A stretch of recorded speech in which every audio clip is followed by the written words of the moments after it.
अच्छा, महमल सरफराज हमारे साथ हैं, सीनियर तज्जियाकार हैं और बड़ी उन्होंने नज़र भी रखी हुई है on this movement that has taken place और पिछले 1-2 सालों से ही जिस तरह हम जिक्र कर रहे थे हो रही है। महमल, सबसे पहले तो ज़रा प्लीज़ डिफ़ाइन जेन ज़ी, क्योंकि पिछले कुछ सालों से जेन ज़ी के हवाले से ये बातें हो रही हैं। पहले तो उन्हें कहा जाता था कि वो इतने सीरियस माइंडेड नहीं है, ख़ासतौर पे एक वर्क फोर्स में अगर लाया जाए तो उनका एक अपना माइंड सेट है, उनको अपनी एक वाइब चाहिए होती है। बट अपेरेंटली जब ऐसी तहरीक की बात हो तो they are united, they stand together and they know what they want. They know exactly what they want, they know exactly how to get it.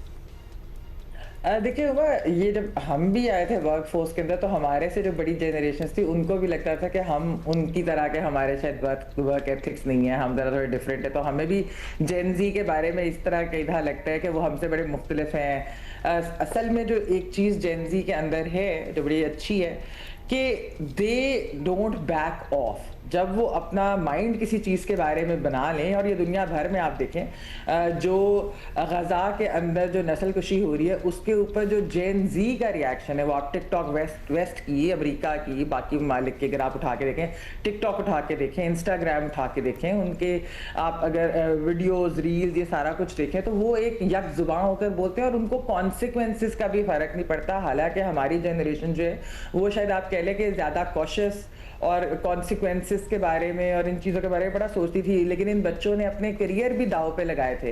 University career जब बाहर में जो इजराइल के ख़िलाफ़ बोले और गज़ा की नस्लकुशी पे वो फ़लस्तीनियों के साथ खड़े हुए, तो ये इंडिया के अंदर भी जो चीज़ हमने देखी जेन ज़ी के अंदर, और साउथ एशिया की भी आपने अभी मिसालें दी जैसे श्रीलंका, नेपाल, बांग्लादेश वगैरह में, कि जो जेन ज़ी है वो जब एक बार बाहर निकलती है, वो जब किसी मुद्दे के लिए, किसी इशू के लिए खड़ी होती है तो बैक डाउन नहीं करते।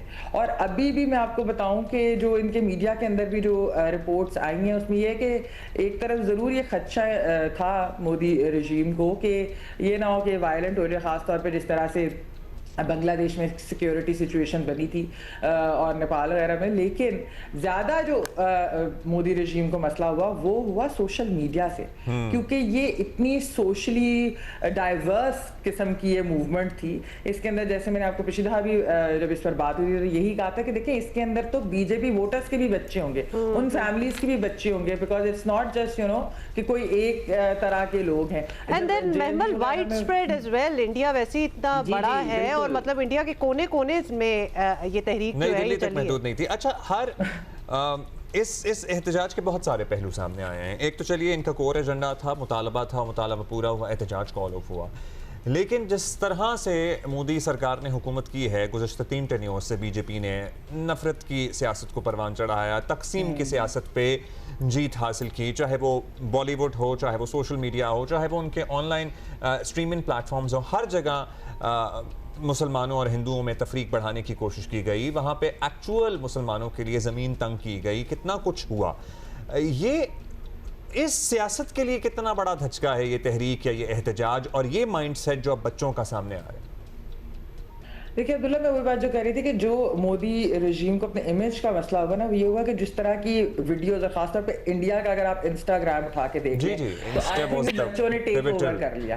अच्छा, उसके अंदर वो इस तरह की भी वीडियोज हैं कि वो पूछते हैं वन वर्ड फॉर मोदी और आगे से जो जवाब आते हैं वो तो मैं रिपीट भी नहीं कर सकती। और इस तरह की जो चीजें हैं, ठीक है, वो खुलकर, और फिर उन बच्चों ने जिस तरह की बातें भी की, उन्होंने कहा कि तुम्हारी हिंदू मुस्लिम की जो ये इस तरह की तकसीम और इस तरह की जो सियासत करते हैं उसका क्या फायदा हो, मतलब किया क्या इस मुल्क के लिए। So basically they are questioning his politics, they are questioning the Hindutva regime, they are even questioning their own elders and their families. So this gives me hope कि जो है आगे की जो सियासत होगी, यानी कि जब बच्चे जो है आगे आएंगे तो फिर शायद ये इंडिया के अंदर एक डिफरेंस हम महसूस करें। क्योंकि अभी तक तो देखिए तीसरी हुकूमत आई है मोदी रजीम की, तो वहाँ पर एक सेंस ऑफ लॉस और या सेंस ऑफ होपलेसनेस जो है ना वो मैंने देखी है। इवन अपने जब हम दोस्तों से उधर बात करते हैं, सहाफ़ियों से उधर बात करते हैं, तो उनकी सोसाइटी के अंदर जिस तरह की डिस्ट्रप्शन और चेंज आई है तो वो उससे बड़े उनको दुख भी है।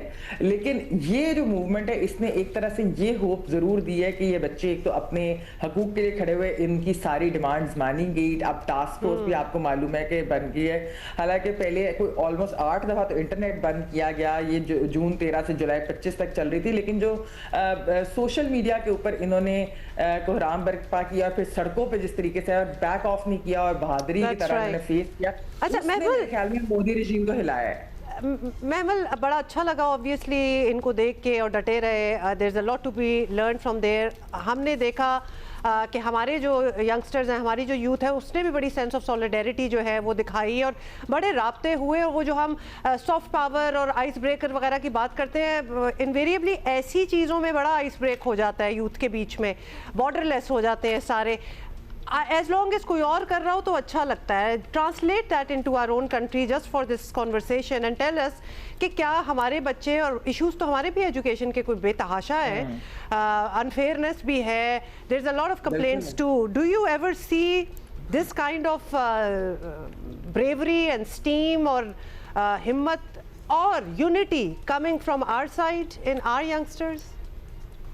देखिए, मैं समझती हूँ हमारे बच्चे तो अभी भी एक्चुअली काफ़ी चीज़ों के लिए, अपने हकूक़ के लिए उठते हैं, बोलते हैं। शायद नंबर्स इस तरह के हमें नज़र नहीं आते, क्योंकि एक तो खैर इंडिया के अंदर पॉपुलेशन डिफरेंस ऑब्वियसली बहुत ज़्यादा है। फिर दूसरी चीज़ ये है कि उधर इस वक्त जो मूवमेंट स्टार्ट हुई थी, इसकी वजह से जितने बच्चे इफेक्ट हुए थे, हमारे यहाँ शायद उस तरह से जो एजुकेशन के अंदर भी हालांकि मसाइल हैं, लेकिन उतने नंबर शायद ना हो, तो वो थोड़ा सा एक डिफरेंस ज़रूर है। लेकिन मैं ये समझती हूँ कि जैसे मैंने कहा ना कि जेन जी ने मुझे खाली इंडिया में नहीं, मैंने आपको अमेरिका और वेस्ट की भी आपको जो हालें दी हैं गजा की जेनोसाइड के ऊपर, तो मेरे ख्याल में कि जो जेन जी है ना, वो हमारी भी शायद हमें जो है वो इस तरह की होप थे कि हम जहाँ कॉशियस होते हैं, हमारी जनरेशन या हमसे बड़े वाले जो हैं, ये जो नई जनरेशन है ये मुख्तलिफ हो, जैसे वो इंडिया में हुई है, जैसे वो वेस्ट के अंदर हुई है, कि वो अपने हकूक़ के लिए खड़े भी होंगे, आवाज़ भी उठाएंगे और बैक ऑफ भी नहीं करेंगे। क्योंकि बहुत सारे लोग जो है वो डर और खौफ की वजह से बैक ऑफ करते हैं। लेकिन आपने अगर इंडिया के अंदर बच्चों को देखा होगा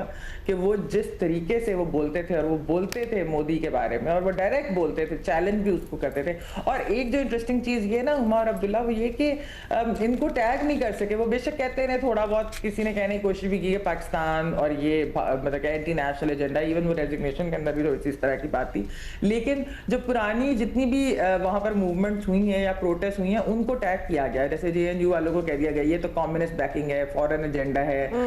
जब सिटीजनशिप अमेंडमेंट एक्ट का हुआ तो इसके पीछे तो मुसलमान, क्योंकि मुसलमान इफेक्ट हो रहे थे, ये मुसलमान है तो इनको पाकिस्तान और इस तरह की जो है वो चीज़ों की बैकिंग है। अच्छा, फिर जब वो फार्मर्स प्रोटेस्ट हुई, हालांकि उनकी डिमांड भी मानेंगे, लेकिन यही कहा गया खालिस्तानी है, एंटी नेशनल है, इनके ऊपर वो वाला टैग स्टिक नहीं किया। क्योंकि जैसे मैंने बताया ना कि इतने डाइवर्स थे और हर तबके के और हर मजहब के बच्चा जो है वो इसमें इफेक्ट हुआ था, तो इसलिए किस तरह टैग करते, क्या कहते कि इनके पीछे कौन है, क्यों है, और ये क्यों खड़े हुए हैं। अच्छा, वो सियासी तकसीम जो है ना, हमें इन नौजवानों में की नहीं नजर आई। हमारे यहाँ जब नौजवानों की बात होती है तो हर सियासी जमात जो है ना अपने अपने नौजवानों, मतलब वो डिवीजन हमें नजर आती है। यहाँ पे हर तरह, हर तबके के, हर मजहब से, हर पार्टी से ताल्लुक रखने वाले बच्चों की रिप्रेजेंटेशन। हाँ, लेकिन देखिए बच्चे निकलते हैं, आप अगर बलोच बच्चों को देखें, वो अपने हकूक के लिए निकलते हैं। आप देखें अगर और इस तरह हमारे यहाँ जो मसाइल होते हैं, फिर ऐसा तो नहीं है कि यूथ जो है वो निकलता नहीं है, लेकिन ऑब्वियसली एज आई सेड के नंबर्स की वजह से थोड़ा बहुत शायद हमें वो डिफरेंस नज़र आ रहा है। और जो उधर जो सिचुएशन थी, क्योंकि मुद्दा बहुत बड़ा था एजुकेशन रिफॉर्म्स, और खासा हुए पेपर लीक के बाद जो कॉन्सिक्वेंसेस बड़े खौफनाक थे उन बच्चों के लिए। ये प्लेटफॉर्म भी किसी एस्टैब्लिश पॉलिटिकल पार्टी का नहीं था ना, उनकी अपनी एक मजाक में बनी हुई, उनकी मजाक में बनी हुई एक सियासी जमात, मतलब जमात थी जिसके तहत वो जमा हो गए सारे। सो वो स्टार्ट भी ऑर्गेनिकली हुआ, वैसे भी डाइवर्स था। फिर उसके बाद CJP यानी कॉकरोच जनता पार्टी भी बीच में आ गई, और उन्होंने कोई पॉलिटिकल बात की भी नहीं। और जब ऑपोजिशन भी उनके साथ आई तो ऑपोजिशन ने भी कोई पॉलिटिकल बात नहीं की, किसी एक ऑपोजिशन ने भी बच्चों के एहतजाज को हाईजैक नहीं किया। बड़ा ऑर्गेनिक था और they stuck to their point, मतलब जिस पे बात होनी है उसी पे बात होनी है। It did not evolve over the past. मतलब प्रियंका गांधी से पूछते, वो कहती नहीं हमारे साथ जो हुआ दैट इज इररिलेवेंट, जो बच्चों के साथ हो रहा है उसकी बात करें। बहुत शुक्रिया आपका, thank you ma'am, that's all the time we have. Have a good day.